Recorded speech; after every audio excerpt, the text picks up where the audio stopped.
Bien, buenas tardes. Hoy día tenemos el seminario del Departamento de Física que está a cargo del profesor Fernando Lund.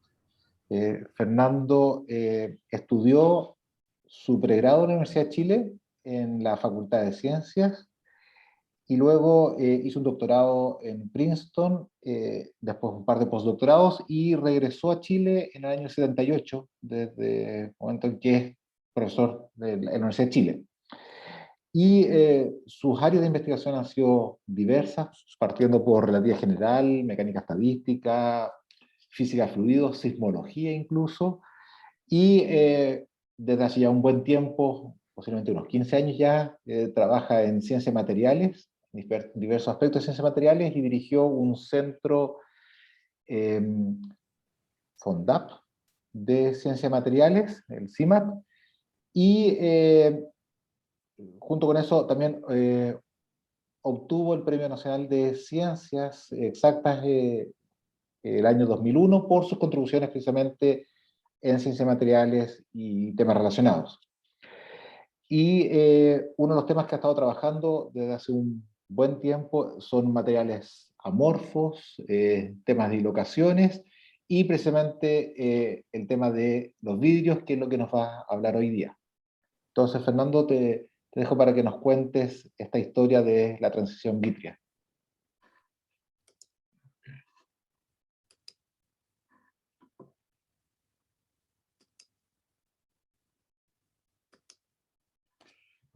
Gracias, Rodrigo, por la presentación. Gracias por la invitación a presentar este seminario de vidrios y materiales amorfos. Quiero empezar presentando un video que yo creo que muchos de ustedes ya han visto. Es un video comercial, pero que ilustra, en mi opinión, bastante bien la principal fenomenología de lo que queremos hablar hoy día. The glass is wonderful material. Many material. Try to copy the glass. The plastic, try to copy the glass. The resin, try to copy the glass. But the glass is alive. When it's cold, it's still moving. It's connected with the fire. It's connected with water. It's so natural. I love glass, of course. I love it very much. I think if you don't know what the people did in the past, how is possible making new things?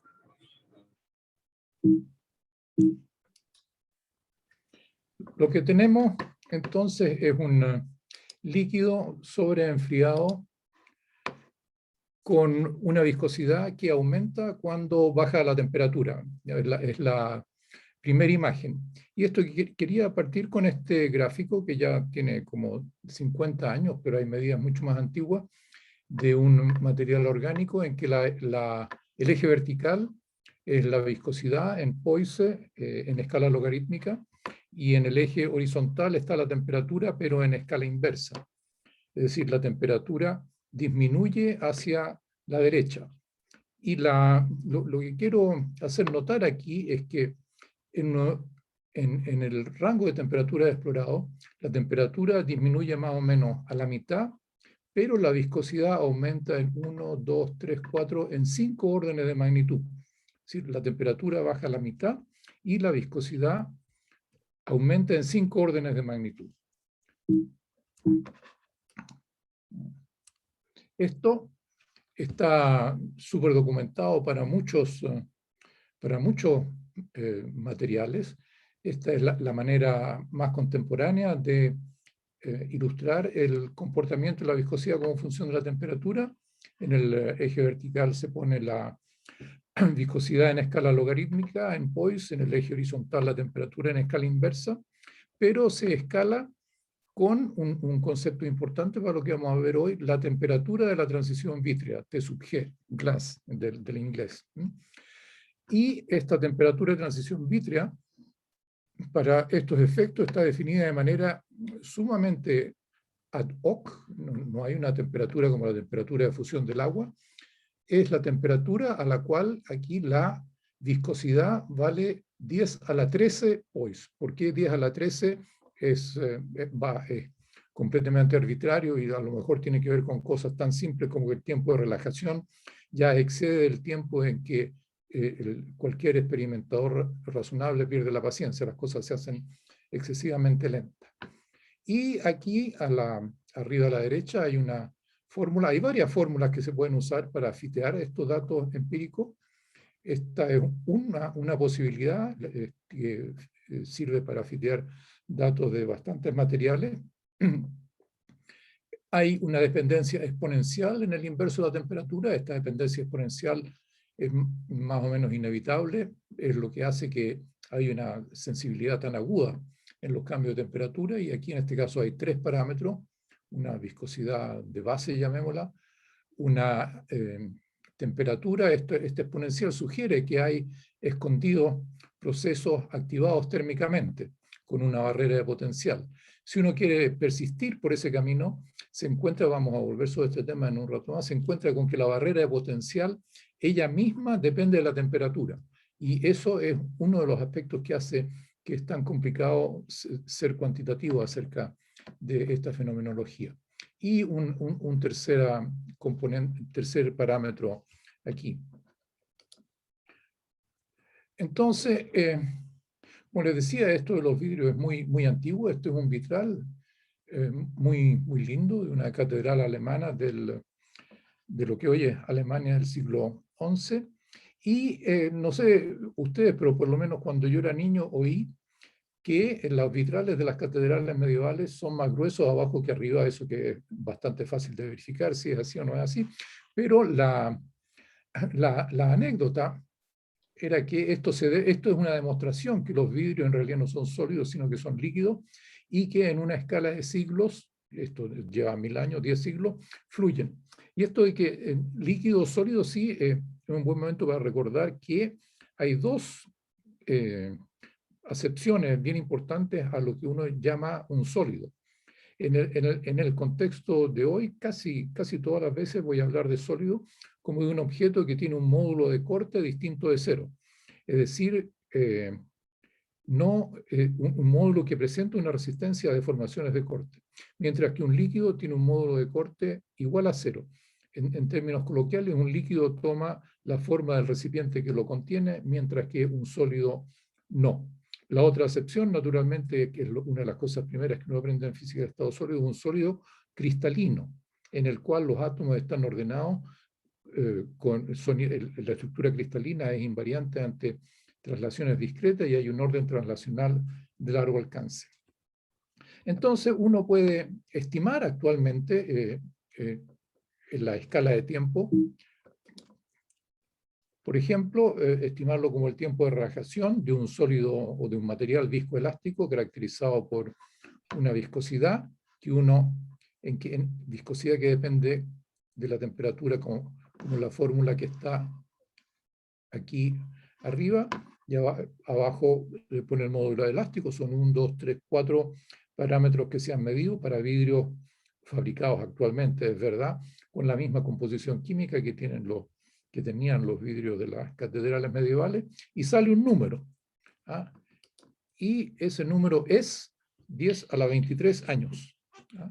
Lo que sale como 10 a la 10 veces la edad del universo. Así que no es verdad que los vitrales de las catedrales medievales en una escala de siglos sean fluidos como líquidos con una viscosidad muy grande. Es decir, no tiene un sentido práctico esa afirmación. Y una de las cosas que me interesa hacer notar es que esta estimación es algo que se hizo no hace 1000 años, ni siquiera hace 200, sino hace 20 años en esta referencia, en que se tomó en serio estas mediciones con datos. Bueno, lo que no estaba tan bien determinado hasta hace 20 años atrás es los parámetros de estas cantidades. Hacer estos experimentos de manera controlada no es tan fácil para vidrio cuya base es sílice, que todo eso ocurre a temperaturas altas, como vimos en el video inicial para estos vidrios. Entonces, quiero hablar un poco más en detalle de la transición vítrea.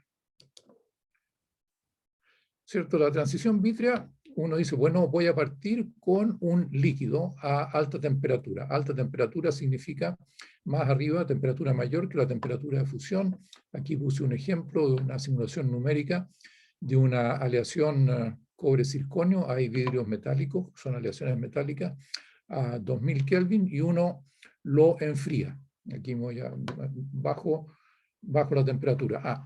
Este es un gráfico en el que el eje vertical está una cantidad extensiva como el volumen o la entalpía, y en el eje horizontal la temperatura en eje lineal. Todo esto aquí es lineal. Entonces parto con un líquido, lo enfrío y voy a llegar a la temperatura de fusión, en que si las cosas las hago suficientemente lento, el líquido se cristaliza y cambia abruptamente su entalpía o cambia abruptamente su volumen específico, y después el volumen o la entalpía siguen variando con una curva que tiene una pendiente distinta a la pendiente que tenía el líquido cuando lo estaba enfriando. Eso quiere decir que el líquido tiene una capacidad calórica distinta que la del cristal, o que tiene un coeficiente de expansión térmica distinto el líquido que para el cristal. Pero si hago las cosas realmente lento, entonces paso de largo de la temperatura de fusión, el líquido se convierte en un líquido sobreenfriado, y llego a una región que se conoce como la región de la temperatura de la transición vítrea, en el cual hay una transición, pero esta transición no es abrupta, sino que es gradual.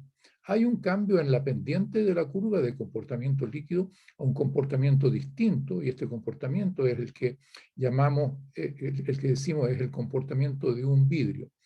Una de las cosas interesantes, y que sigue siendo un misterio, hay muchos misterios, y voy a mencionar más misterios que respuestas, yo creo, es que la temperatura a la cual se produce este cambio gradual depende de la tasa de enfriamiento. Es decir, si lo enfrío muy, muy lento, ocurre a una temperatura más baja. Si lo enfrío un poquito menos lento, ocurre a una temperatura más alta. Entonces, claro, ocurre la cristalización, como decía, y si no, sigo a una temperatura más pequeña. Por ejemplo, este es el mismo cobre circonio con el cual empecé, ahora está a 10 Kelvin. Y una cosa que quiero hacer notar es que si uno mira con ojos humanos, o incluso con herramientas un poco más sofisticadas, como voy a mencionar luego, la estructura del vidrio es prácticamente indistinguible a la estructura del líquido. Mientras que en el caso del cristal, claramente una estructura completamente distinta que se puede caracterizar usando herramientas matemáticas bien definidas como los grupos de simetría. Fernando, Entonces, antes que vuelva, tú después mostraste que las tres curvas están representadas paralelas. ¿Es solo una imagen o es así? No deben cortarse, porque si se cortan llegaría al mismo estado de dos distintas maneras. Eso hay un problema ahí. Por lo menos hasta donde se ha medido, no, me parece que no se corta.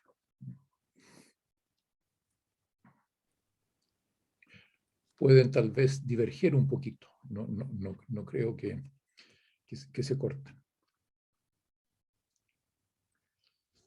Entonces hay dos herramientas canónicas para caracterizar la estructura estática. Vamos a hablar luego de estructura dinámica, es la difracción de rayos X, la microscopía electrónica. Si tomo, por ejemplo, sílice, óxido de silicio, esto hay sustancias polimorfas como el cuarzo y la cristobalita, que tienen la misma composición química, tienen la celda unitaria es distinta. Una de ellas es el cuarzo, tiene orden translacional de largo alcance, y en un difractómetro de rayos X aparecen máximos de Bragg sumamente agudos, que son una consecuencia de los planos en los cuales se reflejan los rayos X. En el caso de la cristobalita también hay máximos sumamente agudos, que son, por así decir, la huella digital del orden translacional de largo alcance. En el caso del vidrio no hay orden translacional de largo alcance, y lo que uno mira cuando ve el difractograma de rayos X es un cototo, una cosa sin forma. Entonces lo primero que uno dice cuando ve esto, ah, aquí tengo un vidrio, aquí tengo un cristal, como primera aproximación. Si uno lo mira a un microscopio electrónico, aquí en la imagen de arriba tengo silicio y uno dice, sí, uno queda tranquilo, esto está súper ordenado, coincide con la noción intuitiva que uno puede tener de orden. La imagen de abajo coincide con la noción intuitiva que uno puede tener de orden. Abajo es, de nuevo, es cobre circonio también con un poquito de aluminio. Pero esto sí me permite introducir una herramienta cuantitativa de la que vamos a hablar un rato, que es la función distribución de pares. Función Fernando, para definir, hay una pregunta quizás antes de que pase a la función de distribución de pares, que estaba justo hablando de orden. Si es que hay alguna diferencia en la transición vítrea en sistemas macroscópicos o en películas delgadas o alambres, o o alambres, hilos delgados. no creo que haya muchos datos experimentales de alambres o hilos delgados. Hasta donde sé, no hay una diferencia esencial debido a la dimensionalidad de la muestra. Que sea alambres delgados, estamos hablando de una estructura de algo que es en el fondo tridimensional, aunque sea delgado. Porque si es una cadena de átomos, No, me imagino, o sea, por la pregunta eso de ya Marcel, me imagino que es tridimensional, pero nanométrico sí, sí, en las dimensiones transversas. yo diría nanométrico, decenas de nanómetros, nanométrico, pues, digamos de decenas de nanómetros para arriba, me parece que no hay diferencia. Entonces, me paro en un lugar de la red y dibujo una cáscara esférica a una distancia R del centro y cuento el número de átomos que caen adentro de esa cáscara esférica. Y veo cómo varía ese número de átomos como función de la distancia. Entonces, para el caso de un cristal, claramente esa función va a tener un montón va a ser como una peineta, un montón de máximos y mínimos, porque a medida que uno hace crecer el espesor el radio de la cáscara, los átomos que entran a la cáscara van entrando discretamente, porque es ordenado. Mientras que en el caso de abajo, uno espera que la distribución sea mucho más continua, porque como está todo tan desordenado, uno corre un poquito el radio de la cáscara y van a entrar algunos más. Uno corre otro poquito, van a entrar otros más. Y eso se ve, es lo que se ve. Efectivamente, esto es una función de distribución de pares para Vitraloy, pues está disfrazado con su transformada de Fourier, ¿sí? Y arriba es el vitraloid cristalino, en que hay efectivamente un montón como una peineta, y abajo es mucho más continuo, pero sí hay un máximo, aquí a pequeños vectores de onda está, y esto refleja el orden de corto alcance que que tienen un material por desordenado que esté, que tiene que ver con que uno no está ordenando puntos, que es la tentación que uno tiene, por lo menos que yo tengo cuando uno escribe las matemáticas, y dice tengo átomos en la posición RI, pues son átomos de volumen finito, y si tengo un átomo con un volumen finito en torno a ese, puedo poner otros átomos iguales, pongamos también de volumen finito, de cierta manera, no los puedo poner uno encima, no los puedo superponer. Y eso es lo que se ve reflejado en este orden de corto alcance. Hay una distancia típica entre un átomo y sus vecinos más próximos, esté ordenado o esté desordenado.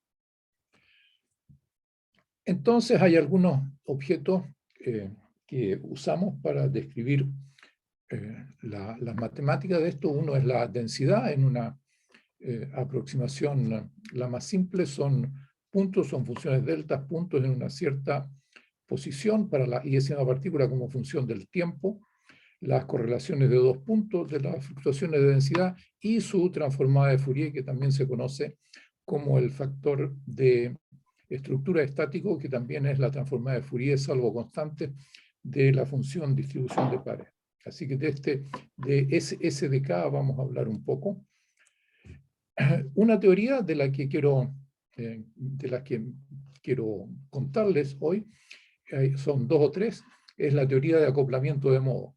Esto tiene como 40 años dando vueltas, ha tenido, como voy a decir, algunos éxitos, y se ha topado con algunas murallas que han sido sumamente duras de vencer. La idea básica está aquí, en estas ecuaciones. Consideren como ejemplo un sistema de ecuaciones diferenciales ordinarias, dos variables, lineal, con coeficientes constantes, lo más elemental, casi lo más elemental que uno se le puede ocurrir, y resuelve la segunda ecuación, ¿cierto? Esto es un ejercicio relativamente simple en términos de, tiene condiciones iniciales, es una ecuación diferencial ordinaria, y sustituye la solución de la segunda en la primera. Entonces eso es un ejercicio que pueden hacer durante el fin de semana, y lo que se obtiene es una ecuación que ya no es una ecuación diferencial así nomás, es una ecuación íntegro diferencial. Es decir, el sistema de dos ecuaciones que son locales en el tiempo, ecuaciones diferenciales, que cambia a una sola ecuación que es no local en el tiempo y que solo involucra el valor inicial de la otra variable. Entonces, esta es la idea central de la teoría de acoplamiento de modos, en que los modos son, simplificando un poco, lo siguiente. En un líquido, el punto de partida es un líquido, hay modos de movimiento rápido, que son los modos asociados a el movimiento de un átomo individual. Y hay modos de movimiento lento, que son los modos asociados a grupos grandes de átomos, eventualmente modos extendidos que involucran toda la muestra y que típicamente uno piensa en ondas de sonido, el movimiento coherente de grandes grupos de átomos. Esos son más lentos, y las ecuaciones que todavía les voy a mostrar, algunas ecuaciones, buscan describir el movimiento de los modos lentos teniendo en cuenta el acoplamiento de los modos rápidos. Eso es un poco la filosofía, y las matemáticas no son... a mí me resultan desagradables, no son agradables de mirar. Pero... Entonces, la lógica de esta teoría es partir de un líquido que se describe por un hamiltoniano. Aquí estamos en terreno conocido, un hamiltoniano descrito con posición y variables conjugadas de momento, y lo que se busca, y sabemos que la ecuación de movimiento para cualquier variable dinámica, por ejemplo, la función distribución de pares, es el corchete Poisson del hamiltoniano con la función distribución de pares, que también se puede escribir como un operador lineal que actúa sobre la función distribución de pares, el operador de Liouville. Un resultado típico que se obtiene, y aquí me salto todo el desarrollo, es en una versión, en la más simple de todas las versiones. Esta teoría tiene varias versiones, pero la versión más simple es una ecuación íntegro diferencial, como la que mencioné hace un rato, una segunda derivada de la función con respecto al tiempo, la función, y hay aquí una parte integral en que lo que está diciendo es que el estado de esta variable en el sistema ahora depende de toda su historia pasada, en que hay un núcleo, y este núcleo a su vez es un polinomio de la función que estamos tratando de encontrar como solución. Entonces lo que resulta es una ecuación íntegro diferencial que es no local y que es también no lineal. Las tiene todas. Pero esto sí es una ecuación que determina el valor de la función de estructura de manera única en términos de su valor inicial, que es la función de estructura estática, que es algo que se puede medir experimentalmente. Entonces, cuando uno tiene esto, dice, tenemos un progreso, porque esto puedo tomar un material, medir un líquido, medir su factor de estructura estática, cambiar la temperatura que está escondida en estos parámetros lambda 1 y lambda 2 y ver qué pasa, por ejemplo, con la solución a tiempos muy grandes. El asunto interesante es si para tiempos muy grandes la solución tiende a cero o tiende a un valor distinto de cero.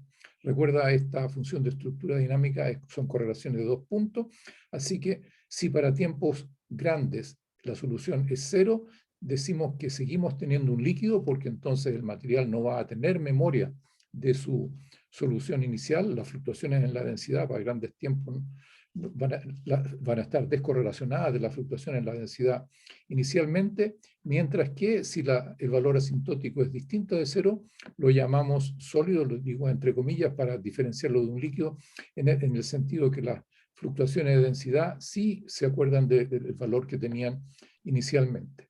Y lo que uno puede hacer también es algo que se puede hacer durante el fin de semana, es resolver esta ecuación usando transformada de Laplace y encontrar que hay dos regiones en el plano lambda 1, lambda 2, que son los parámetros.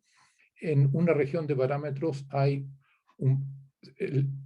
la solución describe un líquido en los términos que lo acabo de decir, y en otra región de los parámetros describe un sólido. Y hay, muy importante aquí, una transición abrupta entre líquido y sólido, entre comillas.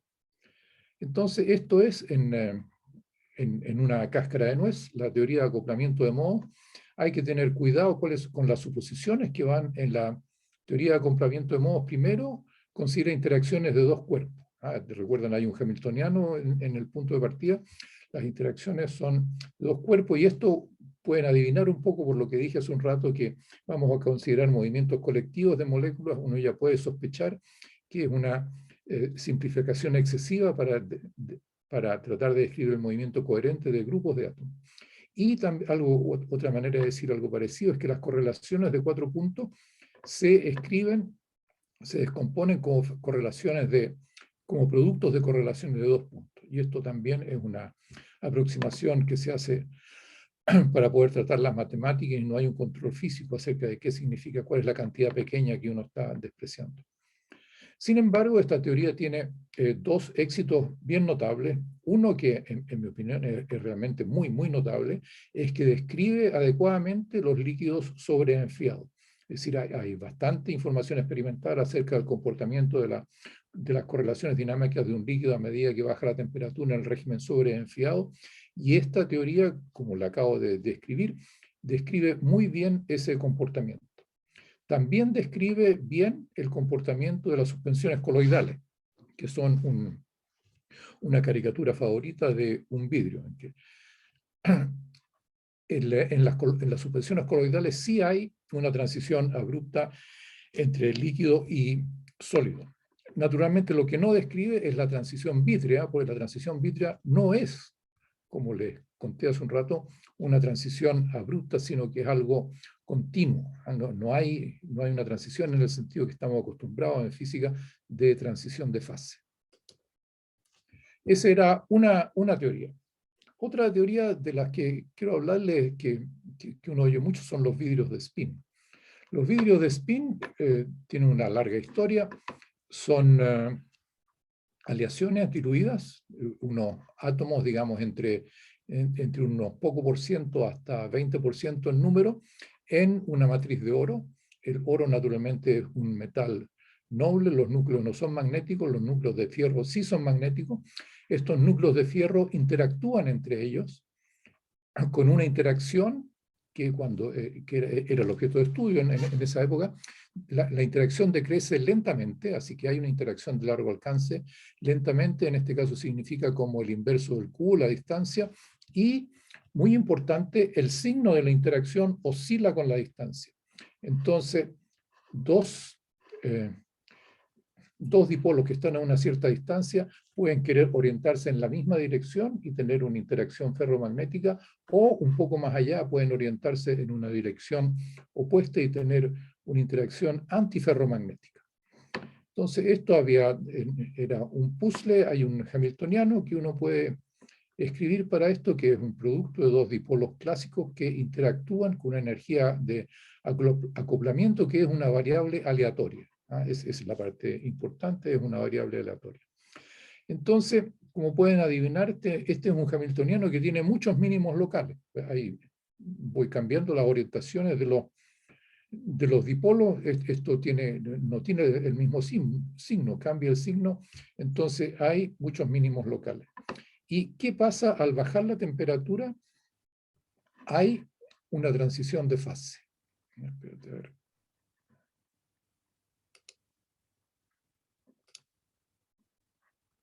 Hay una transición de fase. ¿Me siguen oyendo? Porque hice algo aquí. Sí, ¿te escuchamos? Sí. Hay una transición de fase con una temperatura crítica. Y la parte interesante de esta transición de fase, por lo menos para los efectos de lo que estamos interesados hoy, es preguntarse qué pasa con esta distribución aleatoria de dipolos magnéticos si los pongo en un campo magnético externo. Si los pongo en un campo magnético externo va a haber una polarización inducida, una magnetización inducida. Y si saco del orden el campo magnético externo, esa magnetización inducida va a relajar a cero. Entonces la palabra clave aquí es relajar. A medida que la temperatura se acerca a la temperatura crítica, ese tiempo de relajación diverge. El tiempo de relajación en presencia de un campo externo crece.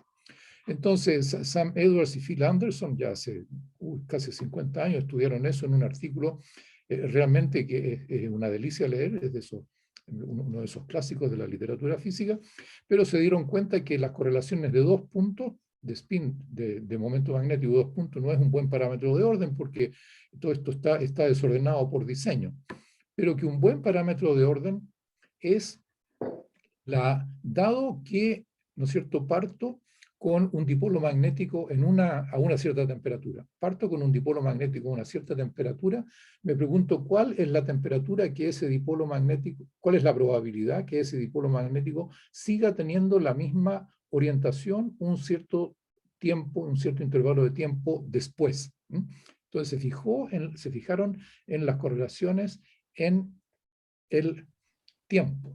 Y entonces, más en detalle, se fijaron las correlaciones de 4 puntos. Cuando las correlaciones que tiene la probabilidad que un spin apunte en la misma dirección en un instante de tiempo, con la probabilidad, ¿cierto?, que otro spin apunte en esa misma dirección, ese mismo intervalo de tiempo después. Entonces, esto de las correlaciones de 4 puntos es algo que permeó a la literatura de la transición vítrea como la conocemos ahora.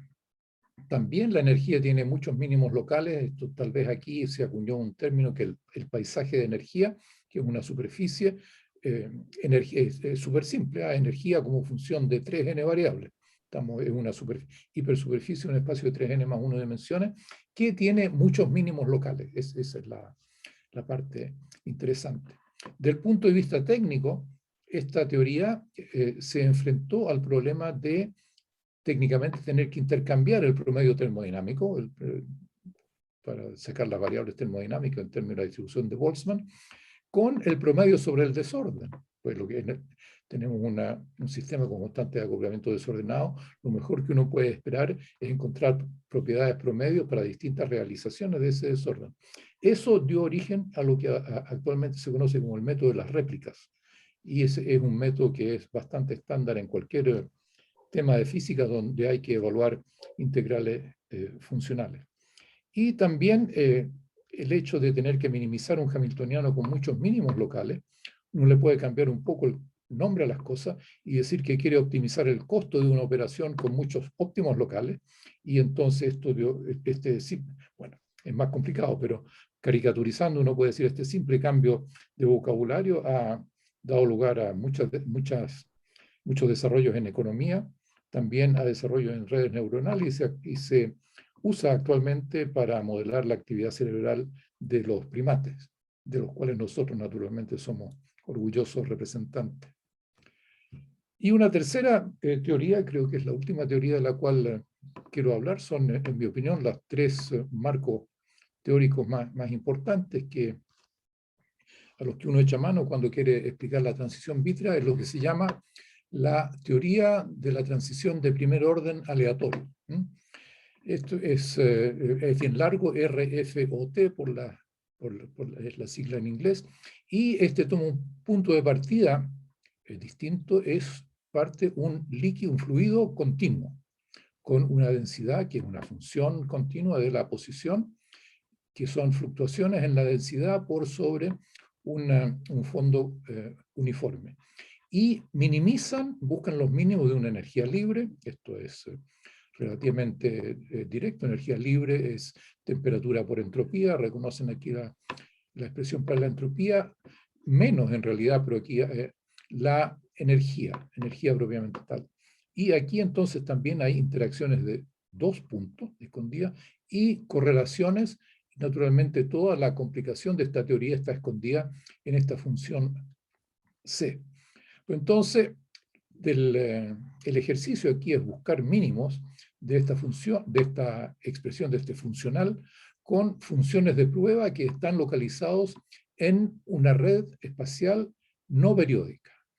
Y esto no es algo que a los autores de esta teoría se les ocurrió de la nada, porque ya antes había una teoría de la cristalización, es decir, la transición de líquido a cristal, en la cual se buscaban los mínimos exactamente de este funcional con funciones de prueba localizadas en una red periódica. Y esa teoría daba y sigue dando resultados bastante satisfactorios. Entonces, con lo que se encontró la gente que hizo esto es que a suficientemente altas densidades hay un mínimo metaestable. Esta transición es de primer orden, hay una discontinuidad en el parámetro de orden y hay muchas posibilidades de mínimos locales distribuidos aleatoriamente en energía libre. De ahí viene esto de aleatorio.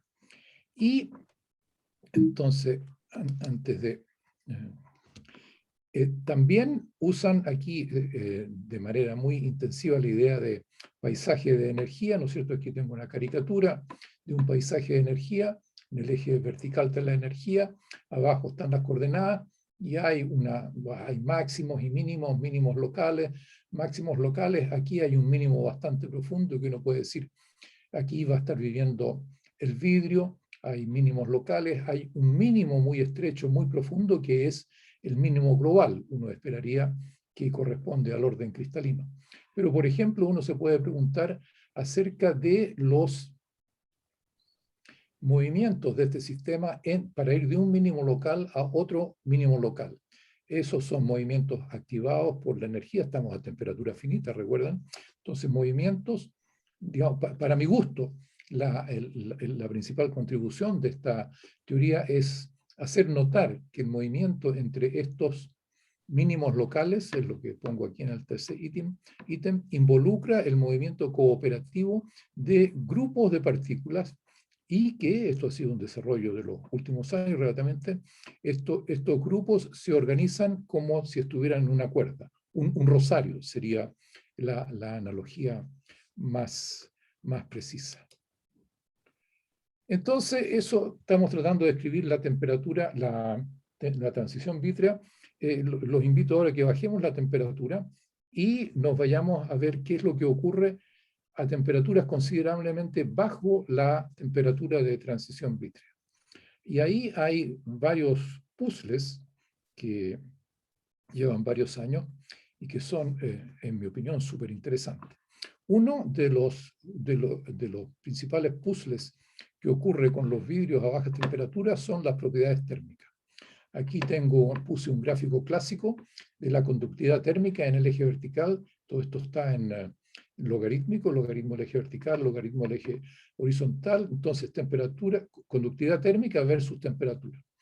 Entonces, lo primero a notar es que, qué sé yo, a unos pocos Kelvin, la conductividad térmica del cristal es, ¿cuánto? 4 órdenes de magnitud mayor que la conductividad térmica del vidrio. Tiene la misma composición química, pero esto es solamente fruto del desorden que hay a nivel atómico. Uno puede ser un poco más preciso y notar que el comportamiento como función de la temperatura para el cristal va como temperatura al cubo, que es lo que la teoría de Debye dice, es lo que uno obtiene cuando considera que el cristal es la aproximación de un continuo, considera a temperaturas bajas, los fonones van a tener longitudes de onda larga y les va a dar lo mismo el orden cristalino. Eso es efectivamente lo que ocurre a temperaturas bajas. Para el vidrio, paradojalmente, yo encuentro que es una paradoja por lo menos, la conductividad térmica depende de la temperatura al cuadrado. Para temperaturas bajas, a temperaturas a las cuales uno esperaría, digamos, la aproximación del continuo funciona bien para el cristal, ¿por qué no habría de funcionar igualmente bien para el vidrio? Eso, pero este es el experimento, y para peor, hay aquí una meseta, esto está en escala logarítmica, así que es bastante grande en temperatura, en que la conductividad térmica entre unos pocos Kelvin y 20 Kelvin, la conductividad térmica no depende de la temperatura. Entonces hay una explicación de la época fenomenológica en que uno dice, a bajas temperaturas lo que tenemos son grupos de átomos que se comportan, cuyo comportamiento debe estar regido por la mecánica cuántica, porque estamos a temperatura tan baja, y estos grupos de átomos tienen dos niveles de energía, un estado fundamental, un estado excitado, dos niveles solamente. Y la diferencia de energía entre estos no es la misma en todo el material, sino que hay una distribución de diferencias de energía, y esa distribución es una distribución uniforme entre los dos, entre un mínimo y un máximo. Eso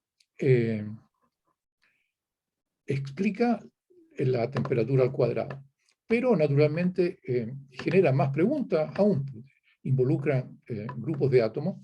La principal pregunta es, ¿qué son esos grupos de átomos? Así que eso es algo, y este es un artículo relativamente reciente, justamente, que ataca, ¿no es cierto?, periódicamente distintas personas, le pegan un mordisco a este problema de un lado, le pegan un mordisco por otro lado, le pegan un mordisco de otro lado. Uno particularmente reciente es este de Carruzzo y Yu, que creo que son de Irvine, en que estudiaron el acoplamiento con los fonones. Es importante el acoplamiento con los fonones para poder estudiar la conductividad térmica. Entonces, quiero seguir con la conductividad térmica y tratar de ser un poquito más cuantitativo. ¿Recuerdan una expresión basada en la teoría cinética de la conductividad térmica? Kappa es una suma sobre todas las frecuencias de un producto en que está la capacidad calórica, la velocidad al cuadrado de los entes que llevan la energía, el tiempo de choque. Naturalmente estos objetos que llevan energía tienen que chocar con imperfecciones del material entre ellos, y una densidad de estado. El asunto que me interesa en este momento es el tema de la densidad de estado, que no es otra cosa que los modos normales de vibración para un material. En el caso de los cristales en el sentido más, los materiales que tienen un orden translacional de largo alcance, los modos normales son los fonones. Eso está bien conocido. Los fonones están etiquetados por vectores. Estos vectores son un conjunto discreto de vectores que viven al interior de la primera zona de Brillouin, y son ondas planas en términos clásicos. Para los amorfos no hay, simplemente no hay una clasificación análoga para los modos de vibración. Entonces es una pregunta súper incómoda. ¿Cuáles son los modos normales de un vidrio? En cualquier caso, a bajas frecuencias, ¿cierto? Es decir, longitudes de onda largas comparadas con la distancia interatómica, digamos, a partir de 5 distancias interatómicas, 10 distancias interatómicas, tiene que cumplirse, en el caso de los cristales ciertamente se cumple, que la densidad de estado, como función de la energía, es proporcional a la energía al cuadrado. Esa es la teoría de Debye. Problema es que la densidad de estado se puede medir directamente usando scattering de neutrones. Este es el resultado de un experimento también de hace bastante tiempo con níquel-circonio, en que midieron la densidad de estado, y ustedes se fijan aquí abajo, para muy baja frecuencia, esto se ve como una parábola bastante honorable, pero esto, en vez de continuar como una parábola, tiene aquí un cototo.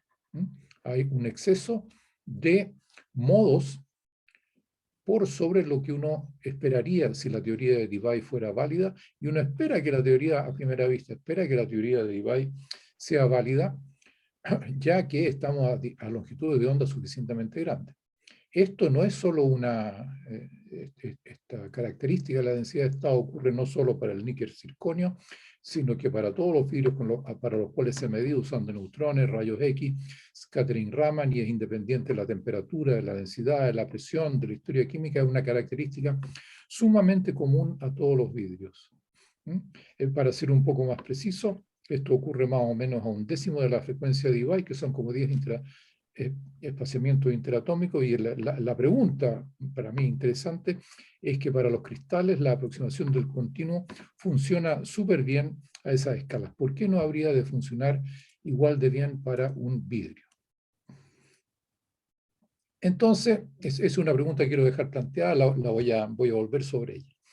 Pero, entonces, si uno quiere estudiar los modos normales de un material formado por átomos o moléculas, naturalmente hay una tentación irresistible a usar simulación numérica. Es decir, uno toma un conjunto de átomos, que sea actualmente 1 millón, 10 millones, que interactúan de acuerdo a un potencial que uno puede conocer. Estos átomos tienen una posición de equilibrio y uno estudia las desviaciones del potencial en torno a la posición de equilibrio de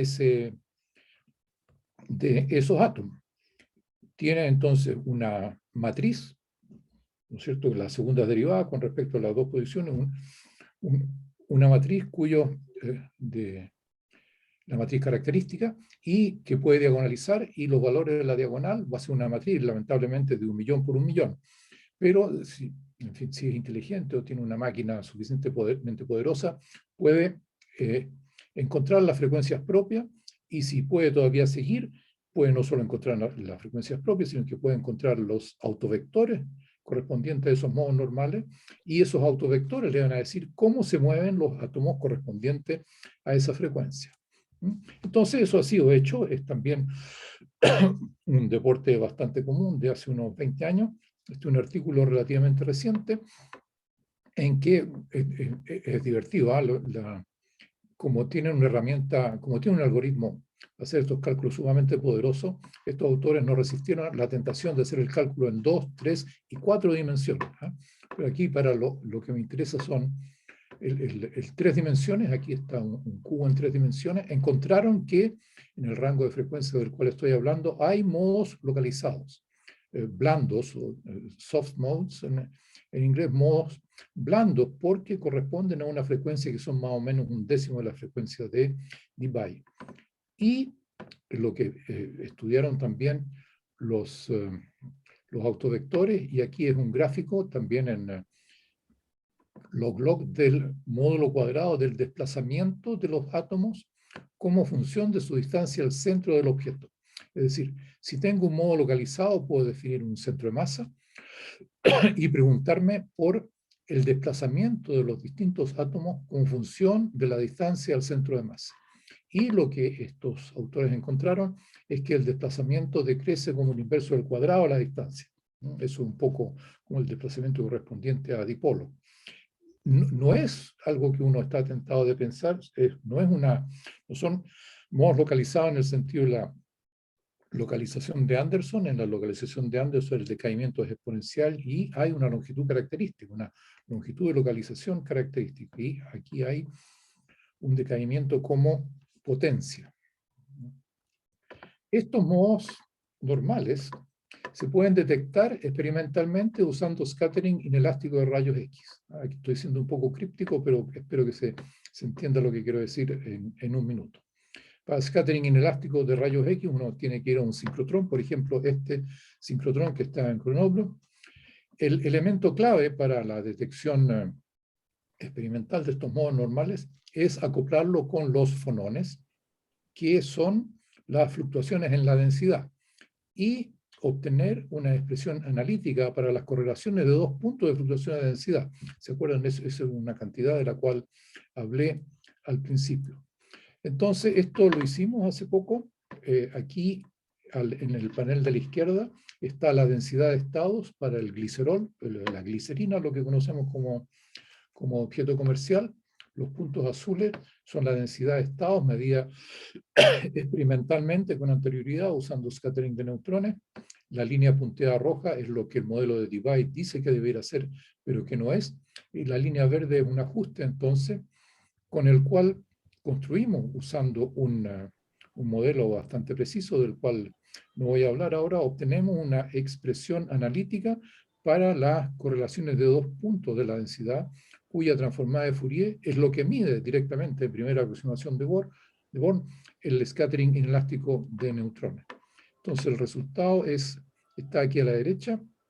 La línea negra continua es la expresión analítica para la transformada de Fourier de las correlaciones de dos puntos de la densidad, basada en la densidad de estados medida experimentalmente con anterioridad.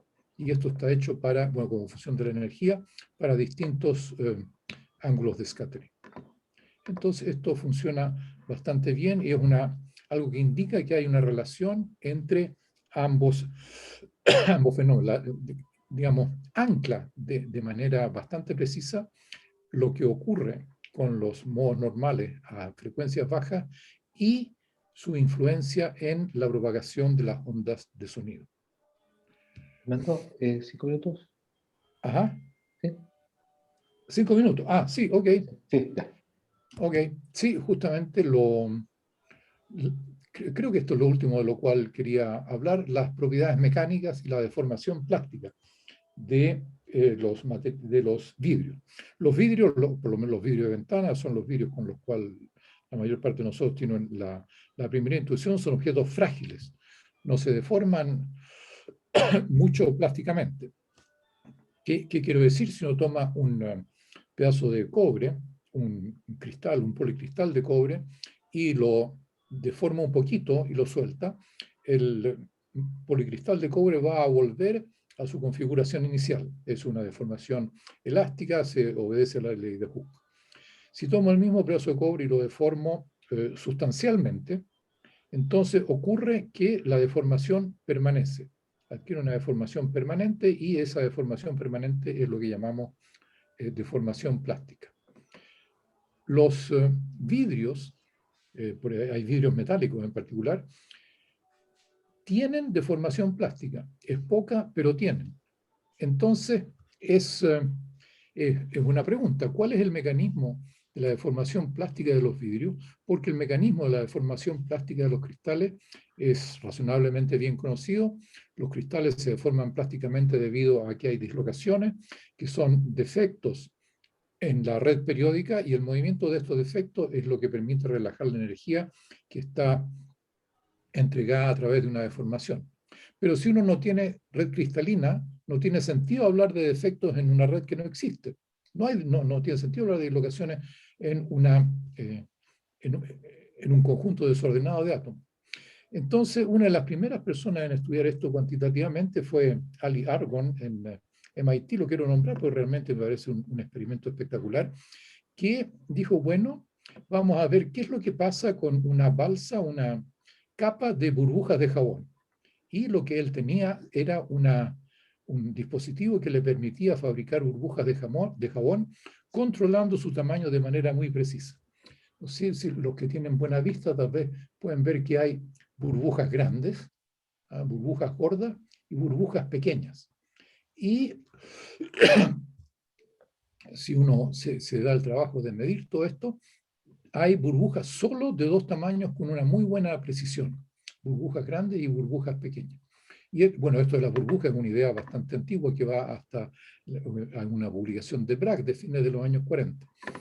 Entonces hizo es una caricatura de sólido de vidrio bidimensional y torció las paredes de modo de someterlo a un esfuerzo de corte y observó que había grupos de átomos localizados que se deformaban.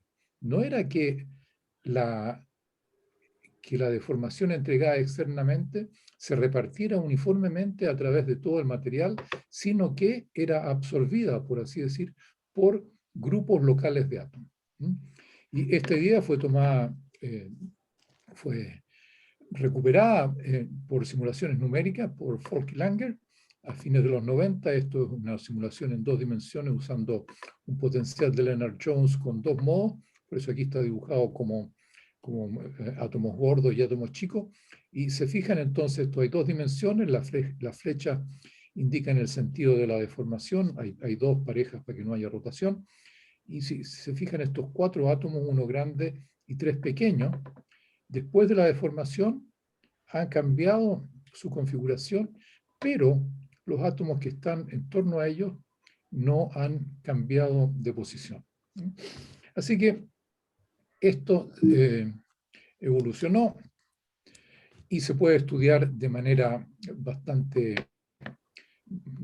sistemática. Esto son resultados de simulaciones que hicimos hace no mucho. Esto es de nuevo cobre circonio.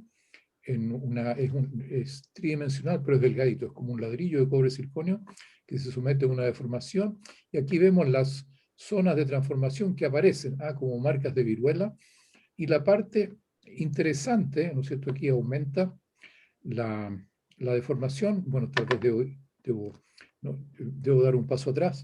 Esto es la curva tensión-deformación que se puede medir. Para deformaciones pequeñas el comportamiento es lineal, elástico. A medida que crece la deformación se va desviando, llega un máximo en que se produce la deformación plástica y después hay una fractura, ¿no? Se separa. Esa parte interesante es que las zonas de deformación localizada se organizan, ¿no? Forman lo que se llama una banda de corte, y es en las orillas de esa banda de corte que se produce la falla del material. Entonces, lo que uno puede estudiar con bastante detalle es cómo se organiza en una simulación numérica. Uno tiene ese lujo, puede estudiar con bastante detalle lo que ocurre con los átomos individualmente en las orillas de una banda de corte, y lo que encontramos que ocurre es que hay una organización en términos de cuadrupolos y vórtices que recuerda mucho naturalmente a la calle de von Karman que uno conoce de mecánica de fluido. Pero aquí la palabra clave es: las zonas de transformación se organizan e interactúan.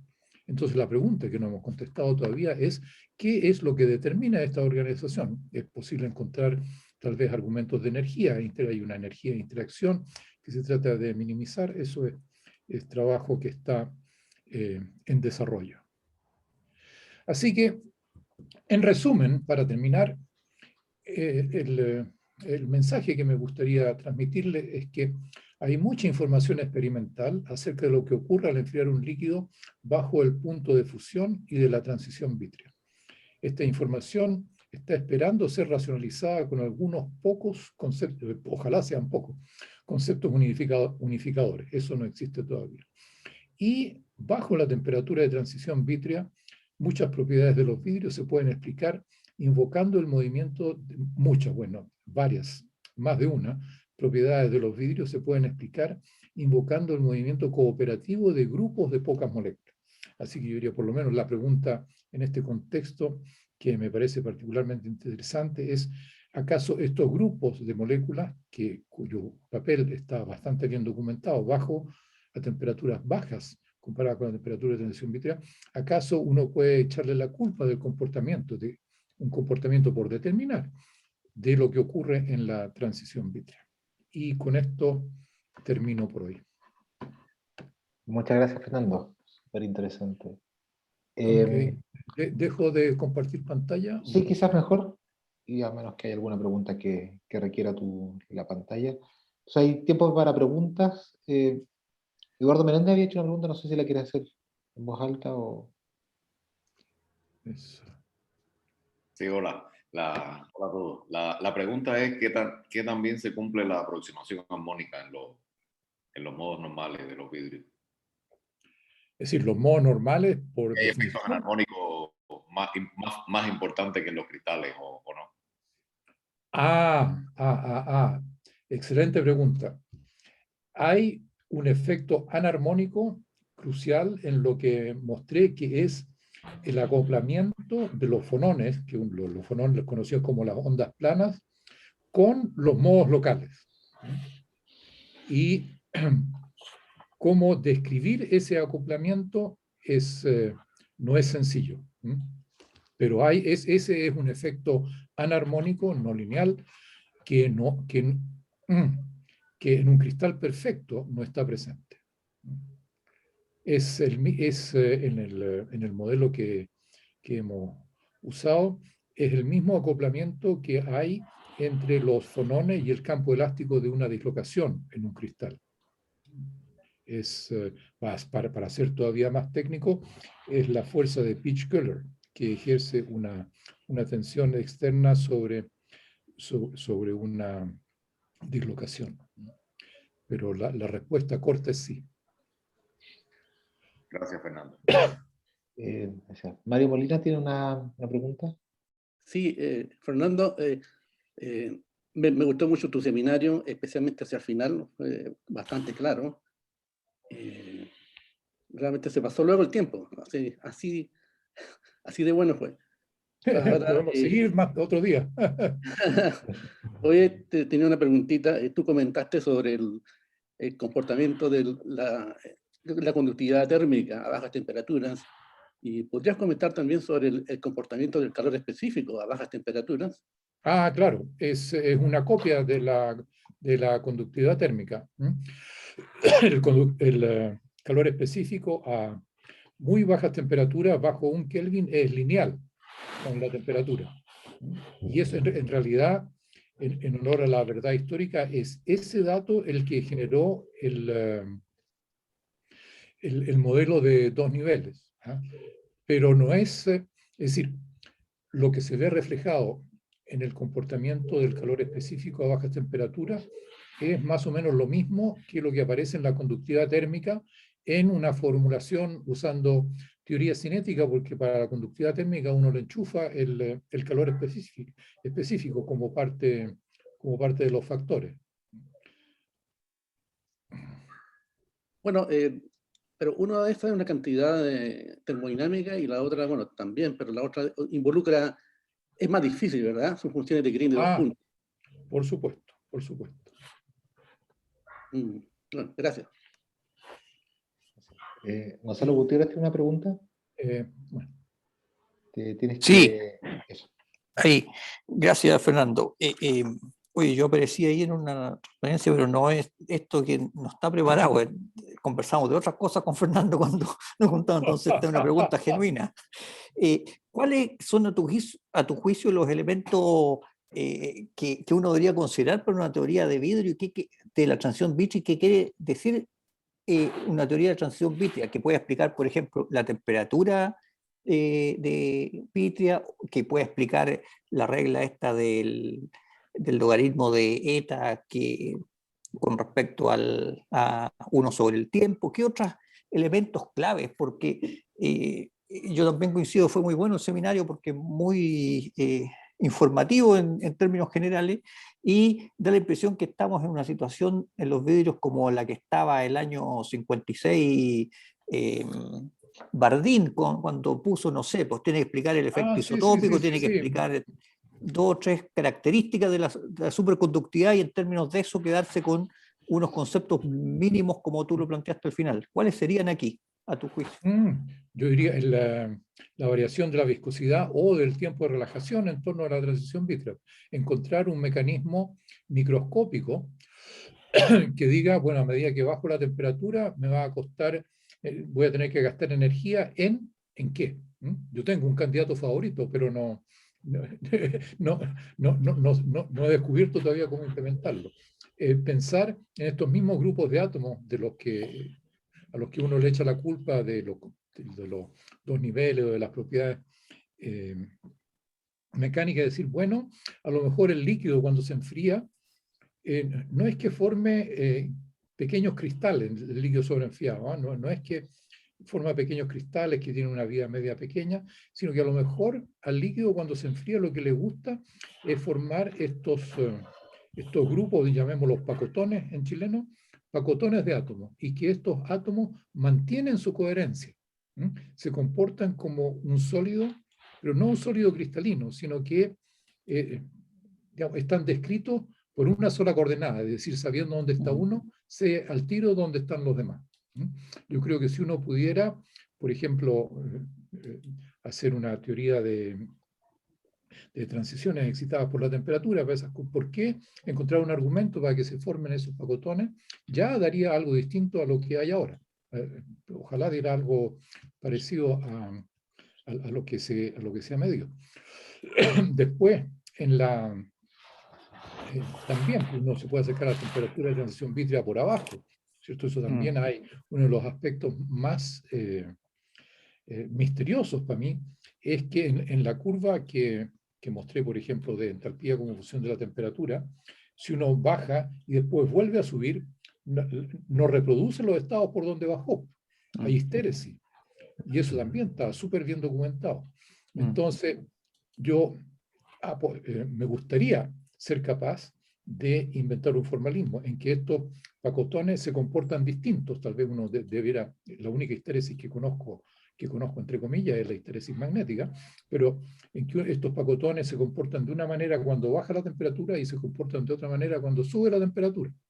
Soñar no cuesta nada, pero yo diría, esas dos cosas es encontrar una descripción analítica por deformación. Yo busco descripciones analíticas de grupos de átomos que le permitan a uno hacer las matemáticas de transformaciones de reacciones activadas por la temperatura. Felipe Barra Bien, también tiene una gracias. pregunta. Perdón. Felipe, ¿tienes una pregunta tú? Sí, hola Fernando. Hola, hola.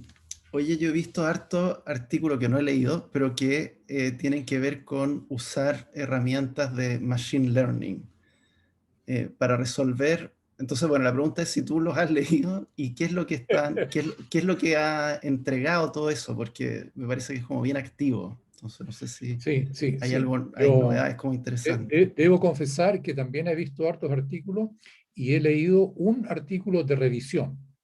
Eso es el disclaimer. Ahora, yo también tengo que confesar un prejuicio. Es decir, mi ignorancia acerca de Machine Learning es suficiente como para decir, bueno, uno a cualquier modelo, a cualquier herramienta, no le puede pedir que entregue más de lo que le está entregando al principio. Entonces, bueno, lo que entiendo de Machine Learning, uno busca patrones. Y donde yo creo que sí puede ser útil es en términos prácticos.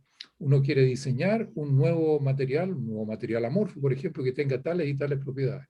Entonces uno hace una biblioteca de materiales amorfos que tienen propiedades lo más parecido a lo que uno quiere fabricar, y entonces hace ensayo y error. A escala humana es muy lento, pero un computador lo puede hacer súper rápido. Digo, bueno, voy a pedirle al computador que examine todos estos millones de posibilidades y que me entregue la que se parece más a la estructura atómica, que se parece más a que me entrega las propiedades macroscópicas, que se parece más a la que estoy buscando. Yo diría que por ese camino sí el Machine Learning, hasta donde lo entiendo, nos está teniendo, y yo creo que sí va a tener éxito considerable. Ahora, a lo que decía un poco caricaturizando hace un rato, que uno le puede pedir cosas que no le entrega, es que ideas básicas acerca de qué es lo que está ocurriendo físicamente con las moléculas, no veo cómo un computador lo va a hacer. O sea, para tomar la analogía que tomaba Gonzalo hace un rato, cuando en los años 50, cuando estaba la superconductividad, si a Cooper no se le hubiera ocurrido la idea de que los electrones interactuaban y se formaban estados ligados con fonones, no hay computador en el mundo que se le hubiera ocurrido eso. Entonces yo diría que estoy consciente que es una caricatura, pero no pienso que esa herramienta tiene esa limitación que puede servir sobre todo como fuente de inspiración, ¿no? Pero decir, bueno, vamos a tomar aquí un punto de partida, le vamos a dar órdenes de marchar hacia adelante un computador y después vamos a poder escoger, en eso soy escéptico. Gracias, Fernando. Se nos está acabando la hora. Tenemos tiempo para una última pregunta de Felipe González, si es cortita. Sí, claro, gracias. Hola a todos. Muchas gracias, Fernando, por el seminario, muy interesante. Tenía una pregunta respecto a la conductividad térmica. En cuanto a vidrios metálicos, si se ha visto que se cumple esta ley de Wiedemann-Fritz, que es proporcional a la conductividad eléctrica, y cómo calcular la contribución de los electrones separados de la contribución de los iones en estos sistemas. Ahí has tocado uno de los numerosos puntos en que debo esconderme detrás de mi gran ignorancia. Uno de los temas de los que no hablé es acerca del comportamiento de los electrones. Y hay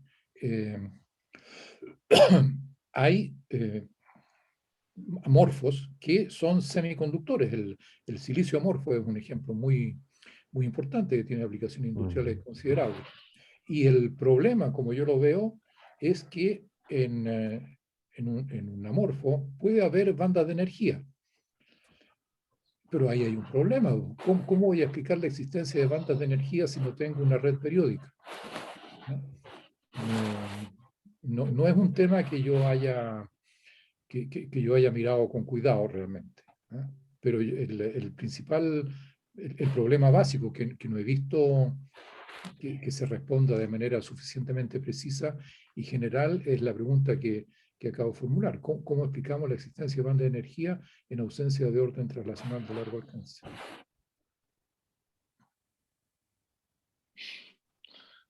Complicado. Bueno, muchas gracias, Fernando. Muchas gracias por la participación de todos en este seminario. Lo dejamos acá. La próxima semana no hay seminario porque es feriado y retomamos después al 28. Y ahora sí, los videos de los seminarios están siendo puestos además en el sitio YouTube del Departamento de Física. Así que los pueden ver los seminarios anteriores, simplemente googleando YouTube DFI Uchile, y ahí están todos los seminarios, y vamos a poner también el de Fernando ahora. Así que nuevamente muchas gracias y nos estamos viendo en 15 días más. Gracias. Chao, chao.